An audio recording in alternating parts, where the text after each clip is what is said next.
to the Peak Show!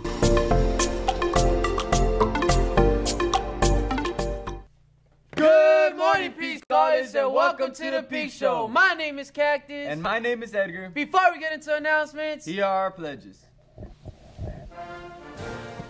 I pledge allegiance to the flag of the United States of America and to the republic for which it stands, one nation, under God, indivisible, with liberty and justice for all. Honor the Texas flag. I pledge allegiance to thee, Texas, one state, under God, one indivisible. Yeah! I pledge to do my best this day, to honor myself and others in everything I do, to accept responsibility for my own learning, and to encourage others as I embrace my own opportunities to grow, to exercise leadership and to prepare myself for college at every opportunity. For me, mediocrity is not an option. Only excellence will do. Who I am has value, what I think has value. Cogito ergo sum. Who I will become is invaluable to the world. Please be seated as we pause for a moment of reflection in preparation for academic day.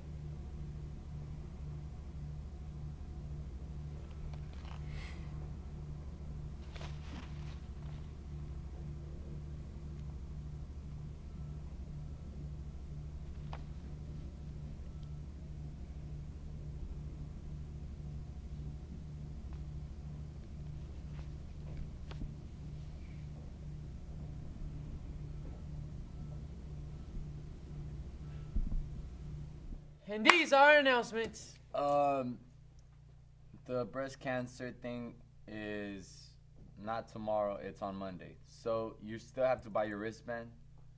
So just wait. We'll announce it later on this week.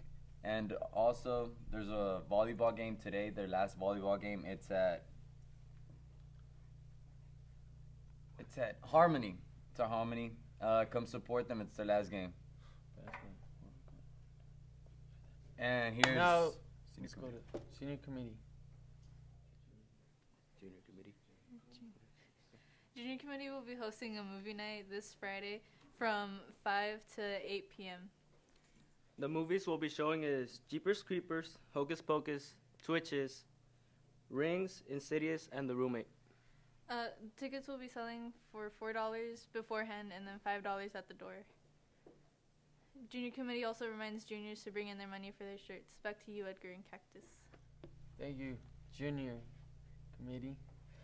Now, let's go to Joke of the Day with Josh Morrow. And Rooney. Why did the can crusher quit his job? Why? Because it was soda pressing. There you go, little man. Thank you. All right. What do you do with your sick boat? What? Take them to the dock. Ah. Back to you, Edgar and Cactus. Thank you, Josh and Wayne Rooney. Before we pass it on, seniors, if you haven't paid for your senior shirt, make sure you do so. And also, seniors will be hosting a free dress day on Friday. So if you want to wear your costumes, just make it school appropriate. Woo! And don't wear a mask or paint. Now for Ms. Garza. Thank you for that. As many of you noticed yesterday in the at the end of our announcements, we had an amazing interview with two of our teachers, and so today we're going to continue that interview. Yesterday's topic was much more about people who we love that have addiction and have a problem with drugs or alcohol, and today is much more about scholars and teens that have a problem using drugs or alcohol.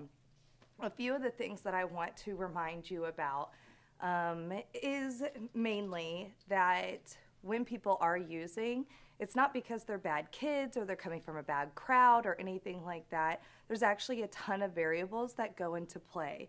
The University of Utah's Genetic Science Learning Center says that genetic makeup, parental influences, home environment, social influences, and psychological conditions all contribute to why someone would use drugs or alcohol and then in turn have addiction.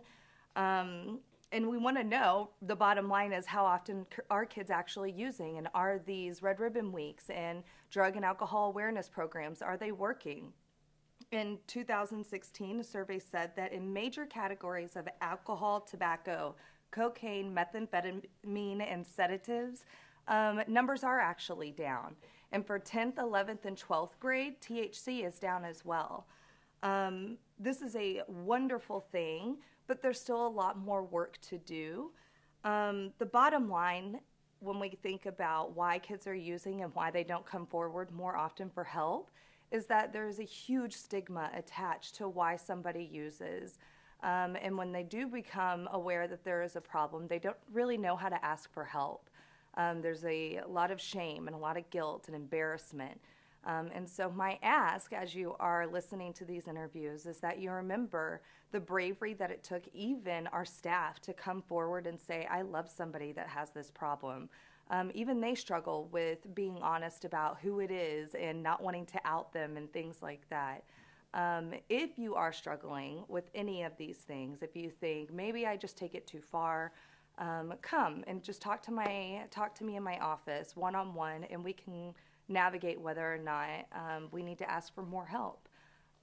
Thank you for your efforts this week in Red Ribbon Week. Tomorrow will be our ribbon pledges, and I look forward to seeing you then.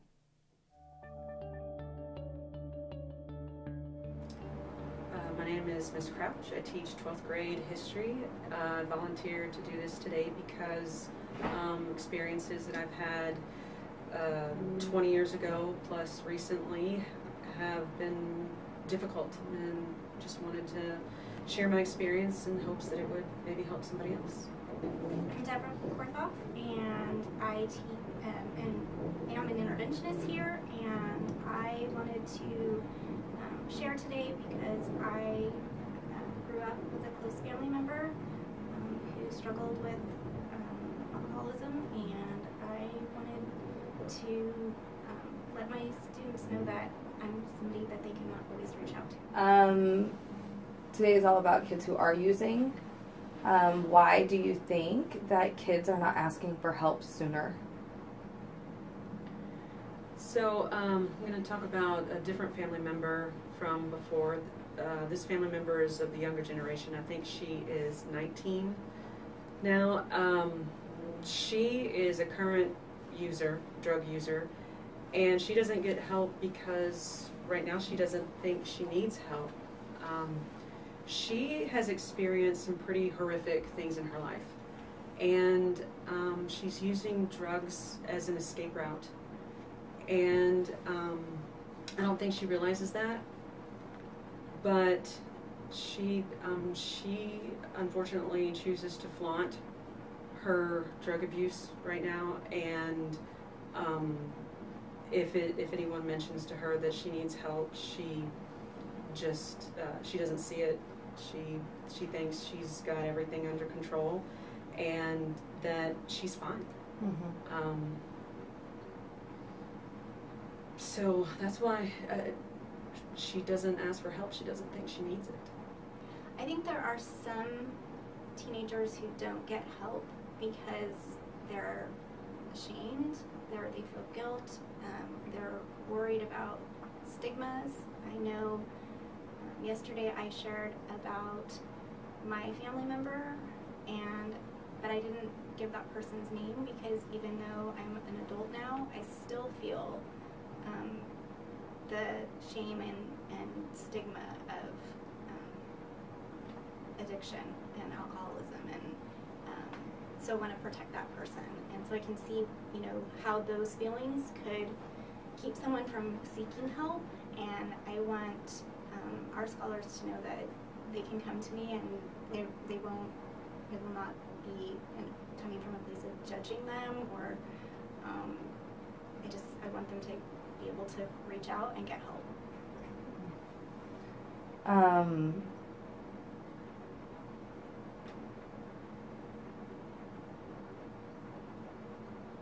Would you, if you were a scholar in today's world, ask for help? If you thought you might have a problem, would you even talk to an adult, a safe adult, about using and whether or not you take it too far or anything like that? Once I came to the realization that I needed help, I would target adults that I knew would not judge me, and that I felt comfortable sharing my deepest, darkest secrets with, and that it would be safe to share that with them. I would be very reluctant, but I would like to think if I were ever in that position that I would reach out for help. I would just be selective about it. Okay. Do you think that scholars should be ashamed if they're using drugs or alcohol? No. Why no not? more so than if you caught a cold. You shouldn't be ashamed of the cold or the flu, whatever. No, absolutely not. Okay. We're all human. We've all made mistakes, but we need to know that asking for help is a good thing. It's a strong thing, and it's the best thing you could ever do. Okay. Same question. Would you seek help? I would like to believe that I would, yes. I think that knowing what I know as an adult, it's easy to say that I would, but I like to believe that if I were a teenager and I were struggling, that I would reach out, that I would use the resources available to me, and but I would definitely, like Ms. Crouch said, I would be looking for that safe person that I felt was going to listen to me without judging me, and that, I would hope that I would be able to get, that person would help me get whatever other resources I need to get better. Okay. Would it be easy? No, I don't think it would be easy. Why? Because I think that I would be afraid that people were going to judge me. I think I would know that it was probably going to be maybe hard work, and that all of those things would scare me. Okay, thank you.